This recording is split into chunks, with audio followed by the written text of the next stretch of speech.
Kararating ko lang galing Don Quixote. So, i-unbox natin yung mga nabili natin. Excited na ako. So, kung nakikita niyo yung mukha ko guys, meron akong mga dark spots dito and dito banda. Kasi, usually talaga kapag winter season, grabe yung, yung pimples ko. Hindi ko alam, hindi ako hiyang sa lamig. Kaya, yun yung cause ng mga dark spots ko dyan banda. So, I hope na nakabili tayo ng mga right items. Summer na kasi dito sa Japan, as in sobrang init. So, unang binili ko is itong sunscreen. Kung nagpa-derma ako, sabi nila dapat 3 times ka nagsa-sunscreen sa isang araw. Eh ako, 2 times lang. Like, before ako papasok ng work, part yun ng makeup routine ko. Tapos, pag-uwi ako ng bahay, lunch break, ayun, magre-reapply ako ulit. Pero kasi ang dating gamit ko na sunscreen is yung liquid. So, after ko mag-reapply nyon, feeling ko napaka-greasy ng mukha ko, lalo na sa weather ngayon na sobrang init. So, ito, stick siya. Stick, ayan. Para siyang deodorant. So, i-apply mo lang. Ang isa pang binili ko is itong Manyo Galactomic Cleanser Toner. So, meron ako nito. Naubos na yung sa akin kasi yung binili ko is isang set.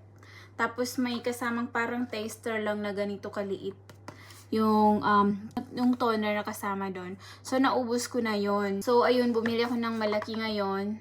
Magkano ba ito? 2,500 yan. And then, nakita ko tong retinol. Nasa 580 yan lang siya. Tapos, meron siyang tatak na #1 bestseller. So, binili ko na rin. So, itry natin kung effective ba to.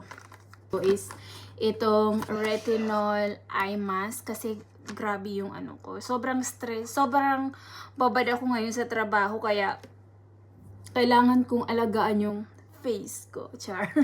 Kailangan kong alagaan yung mukha ko. Kasi, as in, babad talaga ako sa trabaho ngayon. Lalo na, ngayong darating na mid of July. Kasi talagang overtime talaga kami. Kasi meron kaming inventory. So, ayan, ang nabili kong eye mask is Hydrogel Eye Mask with Retinol. So, nagamit ko na ito dati. So far, effective naman siya. So, lastly na nabili ko is itong Exosome. Last April, nung umuwi ako sa Pilipinas, nagpa-treatment ako sa clinic ng Exosome with microneedling. Pero hindi ko masyadong na-appreciate yung result kasi isang beses ko lang ginawa. Ang advice nila is nasa 2 to 3 session bago mo ma-achieve yung clear skin. Bumili ako ng Exosome, sa bahay ko na lang gagawin, home treatment.